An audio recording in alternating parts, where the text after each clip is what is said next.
PM news इंडियामध्ये सर्वांचं स्वागत। महाराष्ट्र राज्याचे उपमुख्यमंत्री देवेंद्रजी फडणवीस यांच्या वाढदिवसानिमित्त भाजपा युवा मोर्चाचे उपाध्यक्ष कुणालदादा टिळक यांच्या वतीने भव्य रोजगार मेळाव्याचं आयोजन करण्यात आलेलं होतं। या रोजगार मेळाव्यामध्ये अनेक ठिकाणांहून अनेक विद्यार्थी आलेले होते। त्यांना विविध रोजगाराच्या संधी इथे उपलब्ध झालेल्या आहेत। नक्की हा रोजगार मेळावा कसा पार पडला याविषयीची अधिक माहिती घेऊया।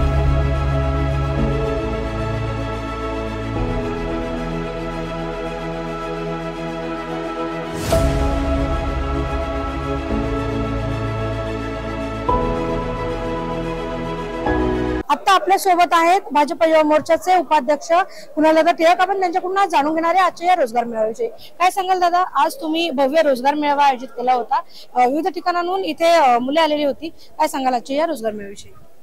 महाराष्ट्र राज्याचे लाडके लोकनेते उपमुख्यमंत्री माननीय देवेंद्रजी फडणवीस यांचा वाढदिवस 22 तारखेला असतो। त्याचं औचित्य साधून आम्ही आज युवा कौशल्य दिन पण असतो, जागतिक युवा कौशल्य दिन असतो, त्या निमित्ताने भव्य रोजगार मेळावा आयोजित केला होता। इथे साधारणतः आम्ही जवळजवळ आता 2 आठवडे झाले आम्ही रजिस्ट्रेशन चालू केले। त्यामध्ये असं समजलं की पुण्याच्या उपनगरांमध्ये आणि जे रूरल अर्बन एरिया ज्याला आपण म्हणतो, या एरियाज मध्ये मोठ्या प्रमाणात स्थायिक तर युवक युवती आहेत, पण त्यांच्याकडे रोजगार नाही, जॉब्स नाही। ते मल्टिपल IT कंपनीज मध्ये, मल्टिपल कॉर्पोरेट पार्क्स मध्ये वणवण फिरत असतात। कधी कधी तर त्यांना IT पार्क्स मध्ये एंट्री पण दिली जात नाही, सिक्युरिटी गार्ड कडनं पण त्यांना बाहेर कधी पाठवलं जातं आणि जॉब नाही असं सांगितलं जातं। तर ह्याचा सगळ्याचा आढावा घेतल्यानंतर आम्ही आज रोजगार मेळावा घेण्याचं ठरवलं, रजिस्ट्रेशन चालू केली आणि साधारणतः संपूर्ण महाराष्ट्र राज्यातून आम्हाला 2 ते 2.5 हजार रजिस्ट्रेशन ऑनलाईन आणि ऑफलाईन स्वरूपात मिळाली। त्यामध्ये नुसतंच कसबा मतदारसंघ नाही किंवा पुणे शहर नाही, तर बुलढाणा, अमरावती, कोल्हापूर, भोर, बीड, लातूर, नांदेड, नगर अशा सर्व शहरातून लोक आली। त्यांनी आम्हाला आवर्जून सांगितलं की आम्ही येत आहोत, तर तुम्ही हा रोजगार मेळावा नक्कीच आयोजित केला आहे ना, असं मला प्रश्न विचारत होते, मी नक्कीच आयोजित करा असं सांगत होती। त्याचबरोबर इथे पुणे शहराच्या आजूबाजूला असलेल्या मल्टिपल IT पार्क्स मध्ये मधल्या जवळजवळ 73 कंपनी आमच्याकडे आल्या। त्यामध्ये मॅन्युफॅक्चरिंग असेल, त्यामध्ये IT असेल, हेल्थकेअर असेल, KPO BPO असेल, त्याचबरोबर ट्रेनिंग इन्स्टिट्यूट्स असतील आणि त्याचबरोबर आम्ही 2 महामंडळ पण इथे बोलवली होती, ज्यामधून राज्य शासनाच्या रोजगार विषयक धोरणांबद्दल माहिती युवक युवतींना मिळेल अशी 2 महामंडळ पण ठेवली होती। आणि त्याचबरोबर नवीन मतदार नोंदणी असेल किंवा लाडकी बहीण योजना, त्याचं पण रजिस्ट्रेशन आम्ही इथे ठेवलं होतं।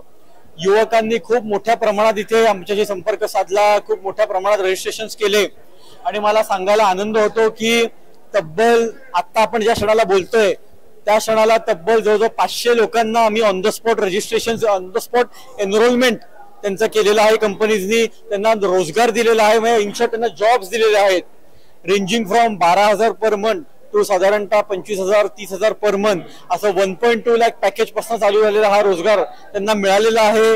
पुण्यामध्ये ह्या सगळ्या आजूबाजूला ह्या सगळ्या कंपनीजने त्यांना चांगल्या प्रकारे नोकऱ्या दिलेल्या आहेत।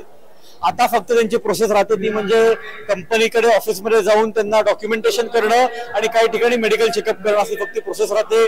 आज आम्ही माननीय उच्च व तंत्र शिक्षण मंत्री चंद्रकांतदादा पाटील व भारतीय जनता पार्टी पुणे शहराचे अध्यक्ष धीरजजी घाटे व पुणे शहराच्या उपमहापौर सरस्वतीताई शेंडगे होत्या, पुनीतजी जोशी होते, राघवेंद्र बापू मानकर होते, हेमंतजी रासने होते, राजेंद्र काकडे होते, त्याचबरोबर भारतीय जनता पार्टीचे पदाधिकारी वगैरे कार्यकर्ते सर्वच होते। यांच्या हस्ते आम्ही आज इथे सर्व जे सिलेक्टेड कॅन्डिडेट्स आहेत त्यांना आम्ही आज त्यांचे एनरोलमेंट सर्टिफिकेट्स देणार आहोत, शॉर्टलिस्टेड सर्टिफिकेट्स देणार आहोत आणि त्यांना पुढील वाटचालीस शुभेच्छा देणार आहोत। महाराष्ट्राचे माजी मुख्यमंत्री आणि आता महाराष्ट्राचे उपमुख्यमंत्री आम्हा सगळ्यांचे नेते देवेंद्रजी फडणवीस यांचा 22 जुलैला वाढदिवस असतो। त्या वाढदिवसानिमित्ताने ते आणि आम्ही सगळेच जण हा आग्रह करत असतो की वायफळ खर्च टाळला पाहिजे। तरीही काही उत्साही आपण फ्लेक्स लावला तर त्यांच्या नजरेत येऊ असं म्हणून फ्लेक्स लावणारे असतात, पण त्याला नेत्यांचा विरोध असतो। तर तो वायफळ खर्च करण्यापेक्षा आपण समाज उपयोगी काही उपक्रम वाढदिवसानिमित्ताने केले पाहिजे असा आग्रह आम्हा सगळ्यांचा असतो. जसा उल्लेख धीरज घाटेंनी आमच्या अध्यक्षांनी केला की माझ्या वाढदिवसाला 65,000 वृक्ष वर्षभरात लावण्याचा संकल्प मी केला. सुदैवाने मी राज्याचा शिक्षण मंत्री आहे. 6,000 कॉलेजेस माझ्या अंडर येतात. त्या सगळ्यांनी 10 जरी लावली तरी 60,000 होतात. प्लस पार्टी म्हणून आपला नेटवर्क खूप मोठा आहे आणि ती जगवायची याची योजना पण आम्ही आखली. तसं भारतीय जनता पार्टीची जी युथ विंग आहे, भारतीय जनता युवा मोर्चा, त्याचे महाराष्ट्राचे उपाध्यक्ष कुणाल टिळक, त्याचे वडील आणि आमचे खूप ज्येष्ठ कार्यकर्ते शैलेश टिळक यांनी निर्णय केला की वाढदिवसाच्या निमित्ताने केक कापणं, फ्लेक्स लावणं, वर्तमानपत्रात जाहिराती देणं यापेक्षा ज्याची आज मोठी आवश्यकता आहे, मी माझ्या 2-2.5 मिनिटाच्या भाषणामध्ये याची आवश्यकता आणि त्याची आकडेवारी मांडेन, ज्याची मोठी आवश्यकता असा रोजगार निर्मितीचा उपक्रम आपण केला पाहिजे. एका बाजूने समाजामध्ये बेरोजगार आहेत, दुसऱ्या बाजूने चांगली माणसं मिळत नाहीत. मी तुम्हाला दाखलेच्या दाखले देईन. सरकारी नोकरीमध्ये सुद्धा चांगली माणसं मिळत नाहीत अशी स्थिती निर्माण झाली. आणि मग ज्यांना माणसं हवी आहेत आणि ज्यांना नोकऱ्या हव्या आहेत त्याचं कॉम्बिनेशन करता येईल का? अशातून कुणालने आणि शैलेशने हा उपक्रम आखला आणि त्याला खूप चांगला प्रतिसाद मिळाला. जवळजवळ 73 वेगवेगळ्या प्रकारच्या कंपन्या आल्या. 3,000 पेक्षा जास्त जणांनी ऑनलाईन आणि ऑफलाईन नोंदणी केली. 750 जणांना रोजगार मिळणार आहे. प्रत्यक्ष रिक्रुटमेंट लेटर या ठिकाणी मिळणार आहे. त्यामुळे सुरुवातीला या उपक्रमासाठी कुणालचं, शैलेशजींचं मी मनापासून अभिनंदन करतो. मी सुरुवातीला असं म्हटलं की वेगवेगळ्या सामाजिक कामातला सगळ्यात आवश्यक उपक्रम आता हा झाला. कारण आपल्या भारतामध्ये बेरोजगार भत्ता आपल्याला आवडत नाही. आपल्या भारतामध्ये वेगवेगळ्या प्रकारची अनुदानं ही पर्यायाने म्हणून आपण घेतो. मग गॅस सिलेंडर अनुदान आपण घेतो, कुठे रेशन स्वस्त घेतो, परंतु त्या घेणाऱ्या प्रत्येकाच्या मनाला एक यंत्र लावलं तर ते यंत्र असं सांगेल की त्याला ते आवडलं नाही. त्याला असं वाटत होतं की मी मेहनत केली पाहिजे, मेहनतीतून पैसे कमवले पाहिजे आणि मेहनतीतून कमवलेल्या पैशातून माझं कुटुंब चालवलं पाहिजे. याचा भारतीय मनाला, भारतीय माणसाला, पुरुष आणि स्त्री हा जास्त आनंद आहे. पण त्याला मिळत नाही नोकरी. मग घर चालवायचं कसं? तर मग त्याला वेगवेगळ्या प्रकारची सरकारची अनुदानं घ्यावी लागतात. आणि म्हणून सरकारने सुद्धा आता मोठ्या प्रयत्न असं केला आहे की अनुदानं देऊ, परंतु अनुदान देण्याच्या बरोबरीने आता 1,500 रुपये महिलांच्या अकाउंटला जाणार आहे. भारतीय जनता पार्टीच्या माध्यमातून काम करत असताना कार्यकर्ते, पदाधिकारी वेगवेगळ्या उपक्रमांचं, कार्यक्रमांचं आयोजन करत असतात. मला असं वाटतं की आपल्या नेत्याचा वाढदिवस हा सामाजिक भान ठेवून, सामाजिक बांधिलकी जपून साजरा करण्याची भारतीय जनता पार्टीच्या कार्यकर्त्यांची एक परंपरा आहे. नुकताच चंद्रकांत दादांचा वाढदिवस झाला. दादांच्या वाढदिवसाच्या निमित्ताने वृक्ष लागवड मोठ्या प्रमाणात करण्याचा संकल्प केला होता आणि अनेकांनी वेगवेगळ्या पद्धतीने आपापल्या भागामध्ये वृक्ष लागवडीचा कार्यक्रम हा मोठ्या प्रमाणामध्ये केला. मग मोदीजींच्या वाढदिवसाच्या निमित्ताने आपण सेवा आणि समर्पण हा धागा पकडून सेवा सप्ताहाचं आयोजन करतो. तसंच देवेंद्रजींच्या वाढदिवसाच्या निमित्ताने कुणालनी या ठिकाणी ग्रामीण भागामधून पुण्यामध्ये नोकरीच्या शोधामध्ये येणाऱ्या आपल्या तरुण बंधू आणि भगिनींसाठी एक चांगला कार्यक्रम हा या निमित्ताने नोकरी महोत्सवाचा आयोजित केला गेलेला आहे. मी या उपक्रमाला, कार्यक्रमाला मनापासून सर्वप्रथम शुभेच्छा देतो. कुणाल हा नेहमीच वेगवेगळ्या कार्यक्रमांच्या माध्यमातून मुक्ताताईंचा वारसा पुढे नेण्याच्या दृष्टीने, मुक्ताताई या शहरामध्ये गेले अनेक वर्ष राजकीय आणि सामाजिक जीवनामध्ये काम करत होत्या आणि मुक्ताताईंनंतर कुणालनी सुद्धा पक्षामध्ये जबाबदारी घेऊन वेगवेगळ्या कार्यक्रमांच्या, उपक्रमांच्या माध्यमातून समाज मनावरती एक आपल्या कामाची छाप पाडण्याचा सातत्याने प्रयत्न केला. मला असं वाटतं की आजचा कार्यक्रम हा खऱ्या अर्थाने देवेंद्रजींच्या वाढदिवसाला साजेसा उपक्रम कार्यक्रम असं म्हणता येईल.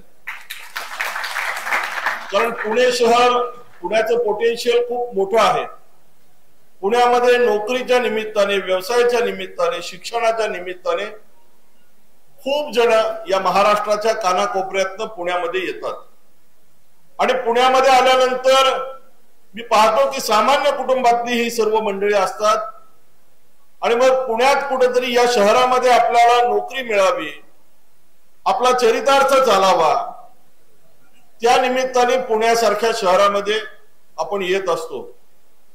आणि हा उपक्रम, हा कार्यक्रम ज्यांना रोजगाराच्या संधी उपलब्ध करून द्यायच्या आहेत अशा युवकांसाठी आणि युवतींसाठी कुणालनी आज हा कार्यक्रम केला. मला असं वाटतं की आज प्रातिनिधिक स्वरूपामध्ये 500-600 जण ज्यांना आपण रोजगार उपलब्ध करून देत आहे. कालही मी एका कार्यक्रमाला असंच दादा गेलो होतो. आपल्या निवेदिताताई एकबोटेंनी त्यांच्या भागामध्ये असाच उपक्रम केला होता.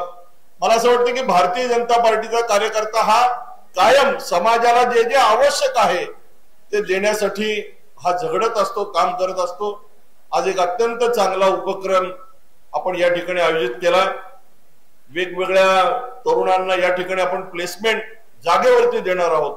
आणि या कार्यक्रमाला आदरणीय चंद्रकांत दादा आहेत, जे राजकारणामध्ये आम्हाला वेगवेगळ्या जागांवरती प्लेसमेंट देत असतात, ज्याची ज्याची योग्यता पारखून. त्यामुळे मला खात्री आहे दादा, तुम्ही कुणाला सुद्धा त्याची योग्यता ठिकाणी वर्णी लावतात, प्लेसमेंट देतात. मनापासून शुभेच्छा देतो आणि त्याच्या उज्ज्वल भवितव्यासाठी, त्याच्या राजकीय कारकिर्दीसाठी सुद्धा मनापासून खूप खूप शुभेच्छा. आजच्या या कार्यक्रमाच्या निमित्ताने मुक्ताताईंची आठवण आल्याशिवाय राहणार नाही. कारण इथं आलं, केसरीवाड्यात आलं आणि ताईंचं स्मरण झालं नाही असं होणार नाही. मी ताईंच्या पवित्र स्मृतीस मनापासून विनम्र अभिवादन करतो आणि थांबतो. धन्यवाद. मी स्वप्नील नंदकुमार रणधीर आज इथे टिळक वाड्यामध्ये कुणाल टिळक यांच्या हस्ते, ॲडव्होकेट कुणाल टिळक यांच्या हस्ते एक मोठा कार्यक्रम आयोजन केला होता, जॉब फेअर. ज्यामध्ये मी इतके दिवस जॉब शोधत असताना आज या जॉब फेअरमध्ये आल्यानंतर मला MD इंडिया नामक कंपनीमध्ये आज खूप दिवसानंतर जॉब मिळालेला आहे. तर याबद्दल खूप खूप धन्यवाद मी असं मानतो त्यांचं. आणि माननीय आपले देवेंद्रजी फडणवीस, आपले उपमुख्यमंत्री यांच्या वाढदिवसाच्या शुभदिनानिमित्त त्यांनी हा मोठा कार्यक्रम आयोजन केला आणि ज्यात माझं काम लागलेलं आहे. त्यामुळे आज मी खूपच खुश आहे. सगळ्यात आधी मी ॲडव्होकेट कुणाल शैलेश टिळक यांचे आभार मानतो, ज्यांनी आज हा जॉब फेअर ऑर्गनाईज केला. खूप दिवसापासून जॉबसाठी मी भटकत होतो, जॉब काही सापडत नव्हती. आज प्रयत्न खूप चालू होते आणि 8 दिवसापासून चाकण, MIDC, सगळ्या MIDC फिरून सुद्धा कुठे जॉब लागत नव्हता. तर हा प्रवास मी सुरू केला होता आणि त्याचा अंत आज या जॉब फेअर मध्ये झालेला असं मला वाटतो. आणि पुनश्च एकदा मी भाऊचे आभार मानतो, ज्यांनी श्रीमान देवेंद्र फडणवीसजी यांच्या वाढदिवसानिमित्त हा जॉब फेअर ऑर्गनाईज केला. माझ्यासारख्याच असंख्य मुलांचे आज भविष्य उजळण्यात आले, त्याबद्दल मी त्यांचे आणि सगळ्या टीमचे आभार मानतो. धन्यवाद. आज महाराष्ट्राचे उपमुख्यमंत्री देवेंद्रजी फडणवीस यांच्या वाढदिवसानिमित्त कुणाल टिळक साहेबांनी आज नोकरीचा जॉब फेअर आयोजित केलेला. त्यासाठी भरपूर दिवसापासून माझ्यासारखे अनेक युवक, इंजिनियर, BCom झालेले, सगळ्या फील्डमधले लोक जॉब शोधत होते. त्यांना आज चांगली ऑपॉर्च्युनिटी ही कुणाल टिळक साहेबांनी उपलब्ध करून दिलेली आहे. त्यामुळे माझ्यासारख्या अनेक मुलांना जॉब लागल्यामुळे सगळ्यांच्या आनंदाचं वातावरण आहे आणि त्यांचे हे उपक्रम नेहमीच तरुणांना एक प्रेरणा देणारे असतील. कुणाल टिळक या सरांनी देवेंद्र फडणवीस यांच्या वाढदिवसानिमित्त ग्रँड जॉब फेअर ठेवला होता. त्याच्यामध्ये मला ICICI बँकेमध्ये होम लोन डिपार्टमेंटमध्ये जॉब भेटलेला आहे. तर मी खुश आहे. आज माझं नाव कृष्णकुमार एकबोटे. मी इथं जॉब ओळखण्यासाठीच आलो होतो आणि मग मला इथं जॉब चांगल्या पद्धतीने पण मिळालेला आहे मला. आणि आपले जे हे आहेत, आपले उपमुख्यमंत्री देवेंद्र फडणवीस यांच्या वाढदिवसानिमित्त मला जॉब फेअरमध्ये मला जॉब मिळालेला. मी आता खूप आनंदी आहे. मला एमडी इंडियामध्ये माझं जॉब सिलेक्शन झालेलं आहे आता. थँक्यू. ॲक्च्युली कुणालदादा टिळक यांच्यामुळे आज मला जॉब लागू शकलेला आहे आणि मला खूप चांगलं वाटलं या जॉब फेअरला येऊन आणि खूप चांगली अपॉर्च्युनिटी होती ही माझ्यासाठी. Thank you. Okay. Unicare health reminds private लिमिटेडला माझं पोस्टिंग झालेलं आहे as a health care advisor. मी इथे जॉब फेअरला आले. इथे माझं ITI झालं होतं पण कुणाल टिळक ह्या सरांमुळे म्हणजे इथे आयोजित केला कार्यक्रम. फडणवीस साहेबांचा वाढदिवस निमित्त कार्यक्रम आयोजित केला होता. त्यामुळे इथे रोजगार मेळावा भरवला आणि त्याच्यामध्ये कितीतरी दिवस होते की मी जॉब सर्च करत होते पण जॉब मिळाला नाही. पण इथे रोजगार मेळावा भरवल्यामुळे त्यामुळे मला जॉब मिळाला. मला बजाज ऑटोमध्ये कंपनीमध्ये चांगला पेमेंट आणि चांगल्या याच्यावर मला जॉब मिळाला आहे. त्यामुळे मी साहेबांचा धन्यवाद बोलेल आणि फडणवीस साहेबांच्या वाढदिवसानिमित्त एवढं छान कार्यक्रम भरवल्याबद्दल त्यांचं पण धन्यवाद मिळेल. थँक्यू. आणि मान्यवर मंडळी, प्रथमतः मी आभारी आहे कुणाल दादा की त्यांनी आमच्या सारख्या सर्वसामान्य घरातील लोकांना रोजगार उपयुक्त करून दिला. आजच्या काळात भाजपा अशी एक पार्टी आहे की ज्यांनी आमच्या सारख्या गरीब युवकांना ते रोजगार मिळवून दिलाय. त्यांनी रोजगार मिळवून दिला कारण की आमच्या सारख्या सर्वसामान्य घरातल्या मुलांना आम्ही भटकत राहतो. आम्हाला काय कंपन्यांमध्ये घेत नाही पण कुणाल दादांमुळेच आज आम्ही इथं आहोत. कुणाल दादांमुळे आज आम्हाला अपॉइंटमेंट लेटर भेटत आहे. हीच आमच्यासाठी मोठी गोष्ट आहे. तब्बल या रोजगार मेळाव्यात 68 कंपन्यांनी 450 पेक्षा जास्त लोकांना रोजगार मिळाला. ही एक खूप मोठी गोष्ट आहे. कुणाल दादांसाठी जोरदार टाळे झाले पाहिजे. धन्यवाद.